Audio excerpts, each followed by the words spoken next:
Queridos irmãos, queridas irmãs, então vó pediu para que eu gravasse mais um vídeo, então vamos gravar mais um vídeo hoje, vídeo de número 135,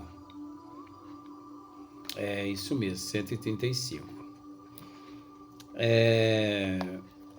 Diálogo com as sombras, Hermínio Corrêa Miranda, teoria e prática da doutrinação.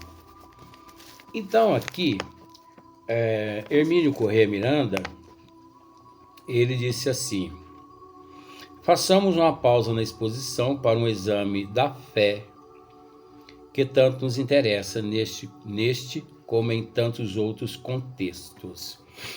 Então, conforme já dissemos no vídeo anterior, nesse exato momento agora, Hermínio Miranda, ele está dando uma pausa, né? Está fazendo uma pausa no assunto relacionado ao médium, ou melhor, ao doutrinador. Ele está adentrando agora num pouquinho desse contexto, né, da fé. Então, olha só para você ver, mas daí a pouco volta, a hora que voltar, e nós vamos avisar você também. Hermínio Miranda diz assim, quero falar aqui daquela fé sobre a qual Paulo, né, que no início foi um grande perseguidor na condição de Saulo e depois um grande colaborador do cristianismo na condição de Paulo. Quero falar aqui daquela fé sobre a qual Paulo escreveu seu belíssimo poema no capítulo 11 da Epístola aos Hebreus. A fé, disse ele, é a garantia do que se espera. A fé é a garantia do que se espera. A prova das realidades invisíveis. É a prova da realidade é a prova das realidades invisíveis. Pela fé sabemos que o universo foi criado pela palavra de Deus.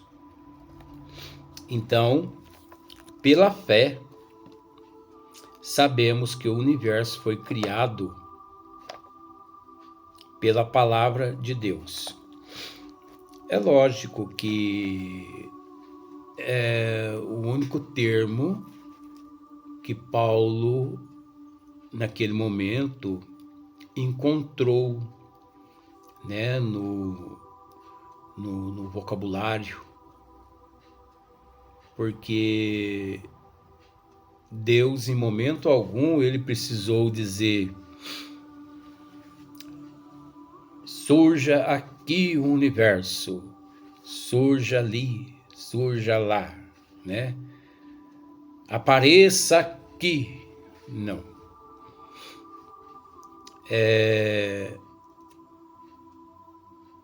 Tudo de acordo com a vontade e com a mente, com o pensamento do Criador. Eu me esqueço qual livro de André Luiz, que o mentor espiritual esclarece André Luiz com relação ao universo, aos universos formados através da vontade, da mente, do pensamento de Deus. E eu costumo brincar da seguinte forma: Deus não pode pensar, porque toda vez que ele pensa, nasce um universo. Por isso, não existe um universo. Não. Existe um número inimaginável de universos, de dimensões, de cosmos, de macrocosmos e também um número inimaginável de microcosmos, microdimensões, micro-universos. Existe o macro e o micro.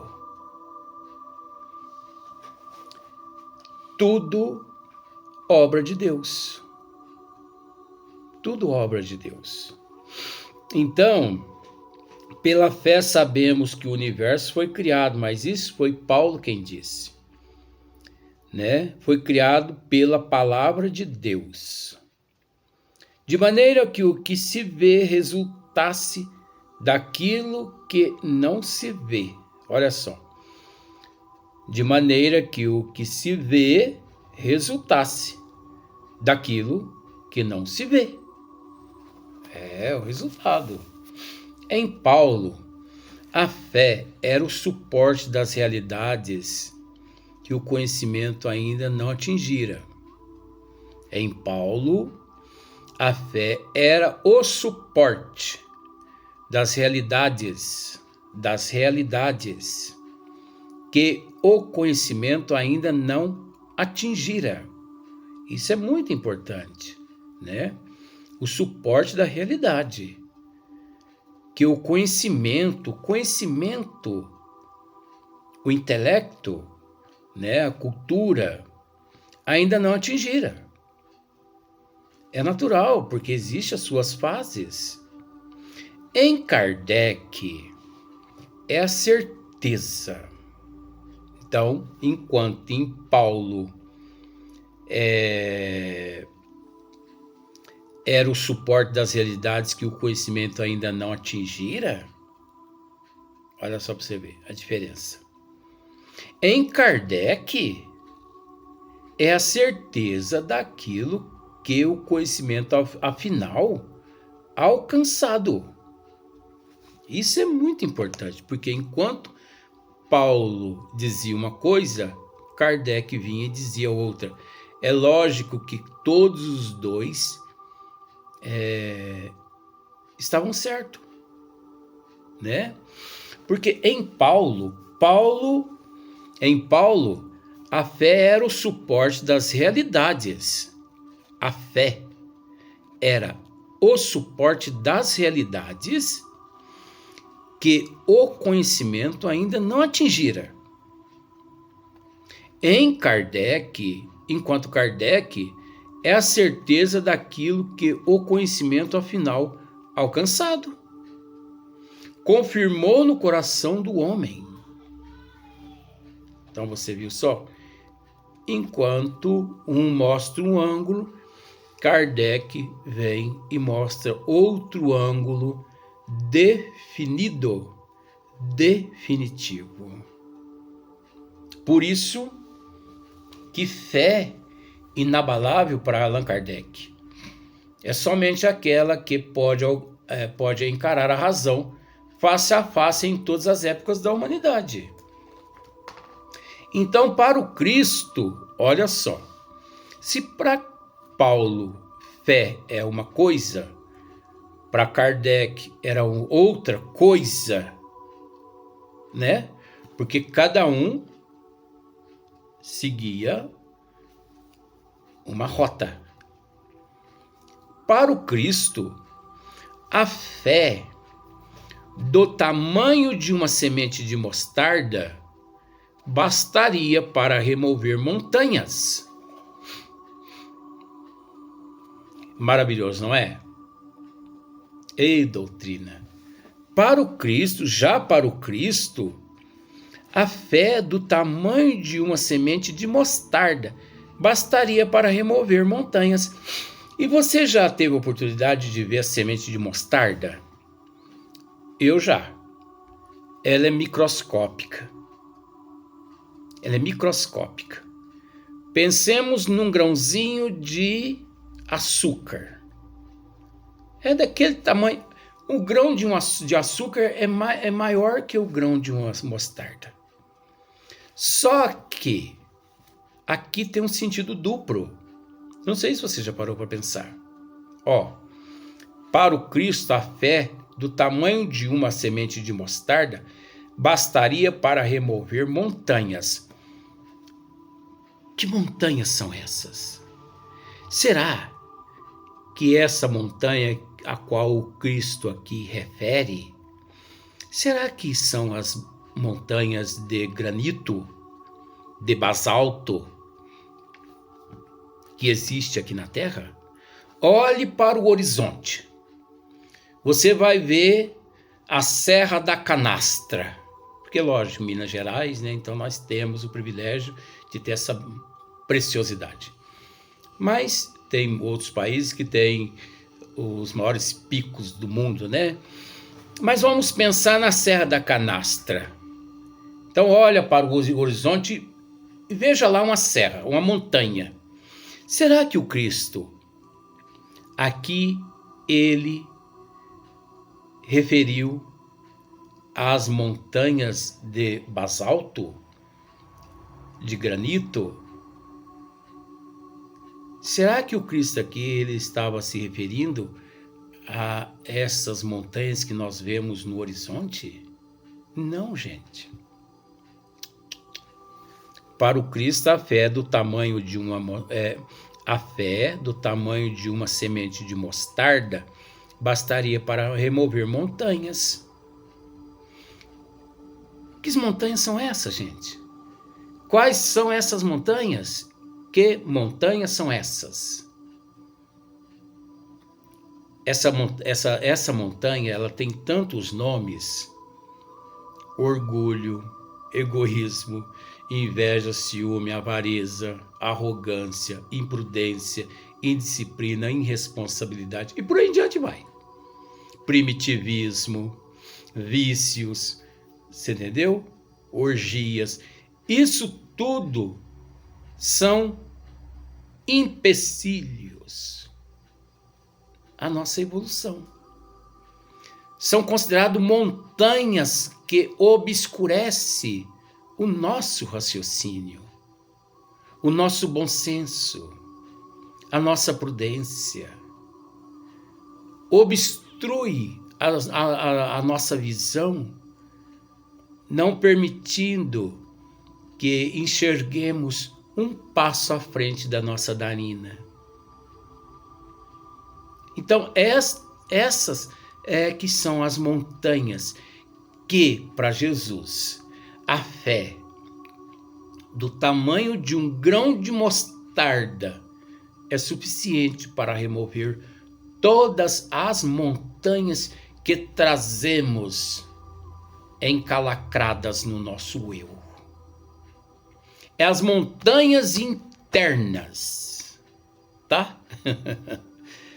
Não são as montanhas externas. Você percebe como a doutrina dos espíritos, ela consegue nos esclarecer tantas coisas que só depois de muitos anos, né, as pessoas batendo cabeça aqui, batendo cabeça ali, de repente começa a raciocinar, a analisar, a pensar, porque nós não precisamos de fé para remover uma montanha no horizonte. Para quê? Mexer na natureza de Deus. Para que fé? Eu tenho fé que um dia a Serra da Canastra ela vai mudar de posição. Ora, isso é contrário aos desígnios do Criador. Porque se mexer na Serra da Canastra, desestabiliza, desestrutura até o eixo imaginário da Terra. Então vai mexer na natureza de Deus, porque se ela está certa.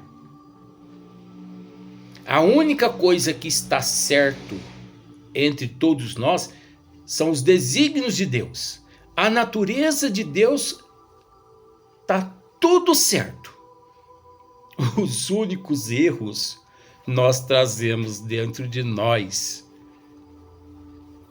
Mas por incrível que pareça, por imprudência nossa, por irresponsabilidade, quando desrespeitamos as leis do Pai, e que arcamos com a responsabilidade das imprudências, da irresponsabilidade, da indisciplina. Então, se existe erro na natureza de Deus, esse único erro encontra-se no nosso interior e não no nosso exterior, porque o que existe no exterior é perfeito.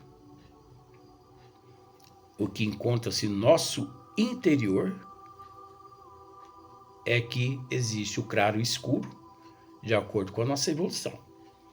Então, são as montanhas internas, os nossos erros, os monstros, os vícios, né? Os desejos, as fantasias. Essas é que são os monstros. Falar mal dos outros, invejar os outros, ciúme, inveja. Então, só para ficar mais encalacrado na mente sua e na minha também, vou repetir de novo, mas só não vou repetir o esclarecimento. Para o Cristo, a fé do tamanho de uma semente de mostarda bastaria para remover as montanhas. Pronto. Fé do tamanho de um grão microscópico. Você não precisa de toneladas e toneladas de fé para remover tudo que está lá dentro. Do tamanho de um grãozinho de mostarda. Se você souber trabalhar, basta aquele grãozinho de mostarda. Então, para ele, para o Cristo, é a fé que cura o servo doente. Do romano pagão, para ele, é a fé que cura o servo doente. Do romano pagão, estanca a hemorragia da mulher que o tocou. Pois não é verdade? Jesus em meio à multidão, de repente ele para, você sabe disso, né? De repente ele para assim e interroga: quem me tocou? Aí os discípulos, mas mestre, em meio a essa multidão, quantas pessoas estão te tocando? Não, alguém me tocou. E ele se vira para trás, uma mulher ajoelhada. Então, ela era portadora de uma hemorragia. Muitos anos portadora daquela hemorragia. Então, a partir do momento que ela toca em Jesus, ela tocou de fato no manto dele. Olha o tamanho da fé dessa mulher. Ela tocou no manto de Jesus. Só o toque foi suficiente para poder,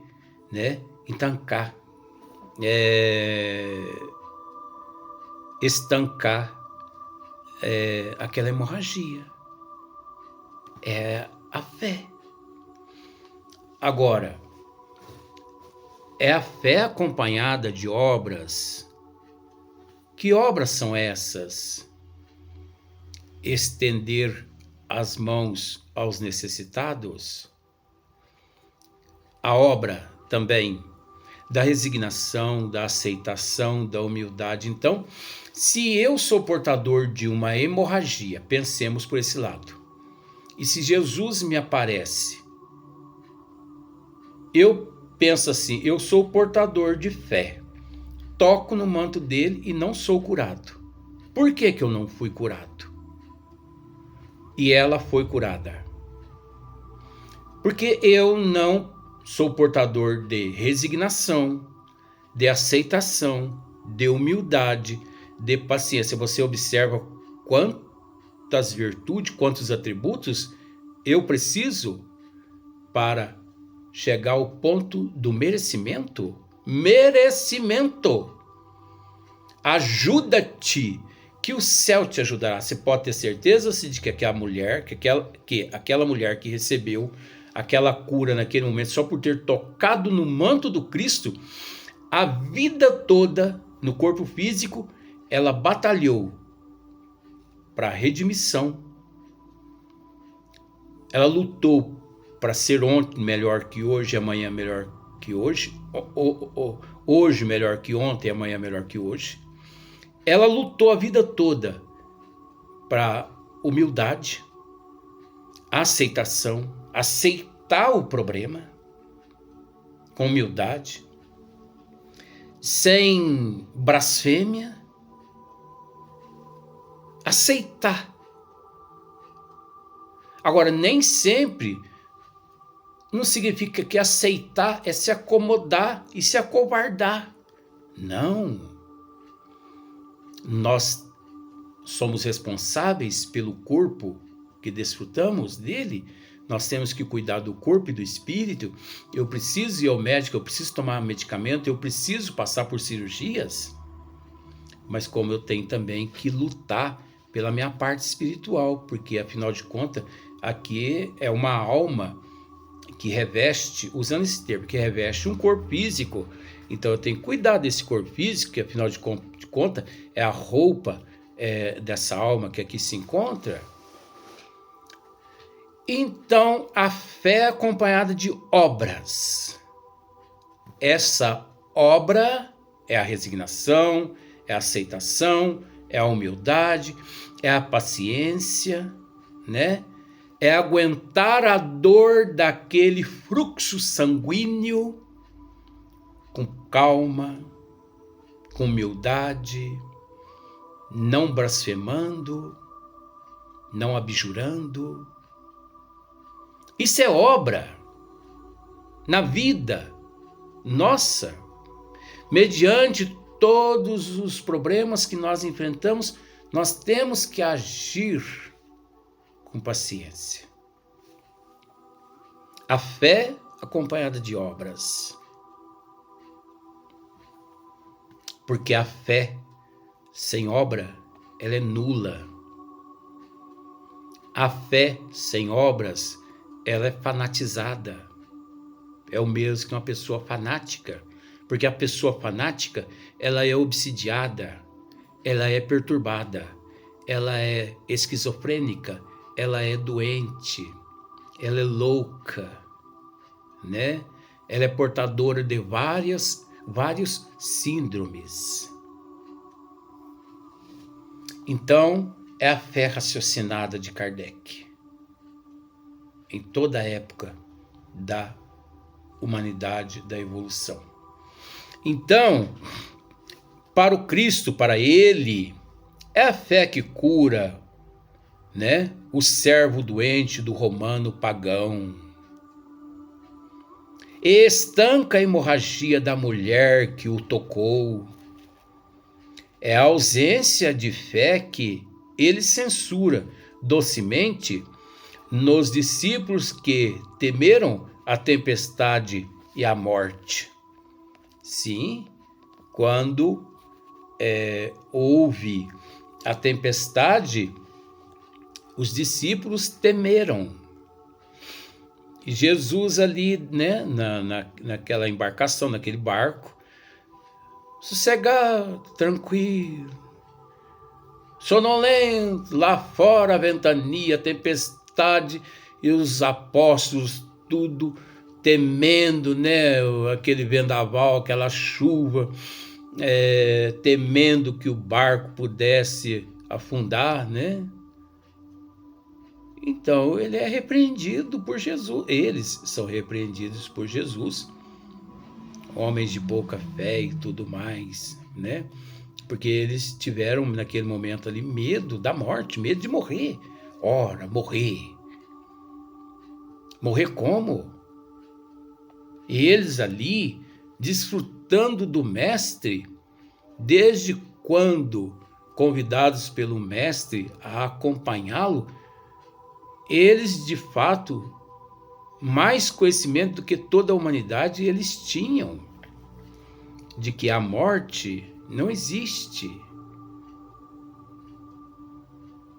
Eles sabiam, os apóstolos tinham conhecimento da imortalidade da alma, da pluralidade das existências. Os apóstolos tinham conhecimento da reencarnação, porque Jesus, com eles, conversava diferente. Jesus não se dirigia aos apóstolos se utilizando-se de parábolas. Jesus era franco com eles.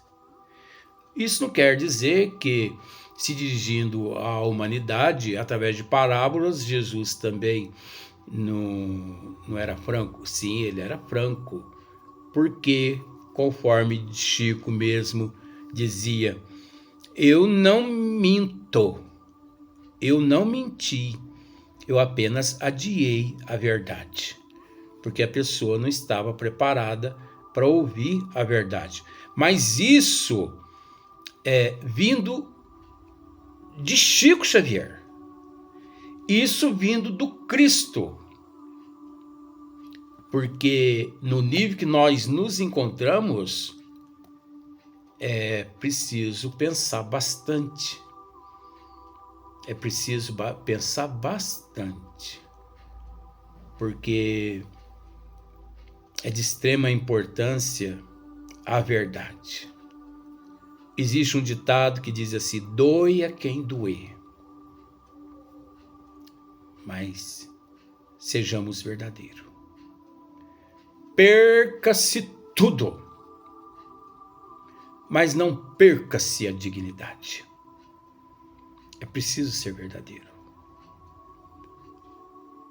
Porque a verdade é como um tesouro, que depois que você a perde, nunca mais você a reconquista. A verdade é como um tesouro,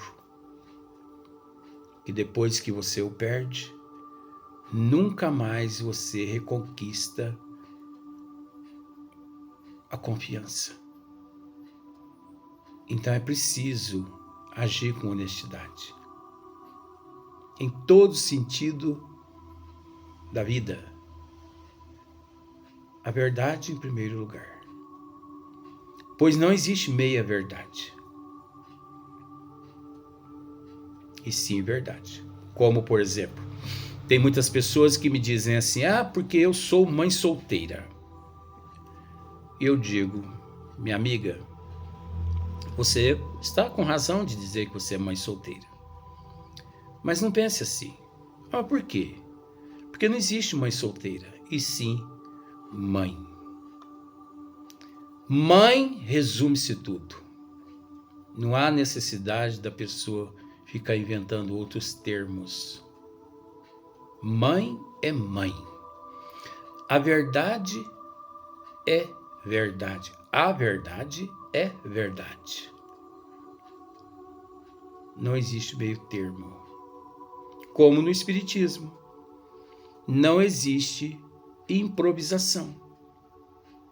A partir do momento que a pessoa improvisa no Espiritismo, deixa de ser Espiritismo e passa a ser misticismo. Até o próximo vídeo, até o próximo dia.